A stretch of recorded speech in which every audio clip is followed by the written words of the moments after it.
again for another episode of Roofer Reflection, and we're really excited to have Carlos on the show today. So you've been in the roofing industry for a long time. Yeah, thanks for reminding me. When did it start for you? Houston, Texas. I answered an ad in the newspaper back when there was two newspapers, the Houston Post and the Houston Chronicle. And it said roofing sales needed, no experience necessary. And that's where it started. When you get there, what were your thoughts coming in, and what did you experience when you started? It was good. First of all, I'm the proverbial guy that said I would never do what my dad did for a living. My dad was in construction. He was a framer, and for most of his life. So he had that work ethic ingrained in my brother and I. And when we got into the roofing business, it was very natural. My brother opened up a roofing company here in Ohio, and needed somebody to come help him find a second location. So I flew in from Texas, jumped in his truck and drove. And I drove for like 2 days, just going from little town to little town. And ended up, oddly enough, just being on the north side of Dayton, where we opened up the second office. When I found the office for him, I said, "Here you go, it's a perfect spot, blah, blah, blah."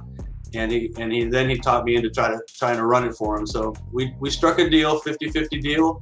And I was literally commuting from Texas to Vandalia, Ohio. So when you've worked with so many different companies over the years and you start your own, there's a tendency to understand what you didn't like about other companies and doing things differently at your company. What do you put in place that you're most proud of at your company? All my life, I've been a giving person, a loving person, a serving person. That's my motto. My whole life, wanting to do those things, and then kind of, hey guys, what do you think about doing a free roof for this family who needs it? Nah. I said, the only way I'm going to be able to do these type of things is by opening up my own company and doing it. And that's basically how we started and how we've done what we've done. Community Hero Award at the IRE this year from SRS Distributors. It's not because we're selling a bunch of roofs. It's because we're taking care of people. We're taking care of the people that take care of us, in essence.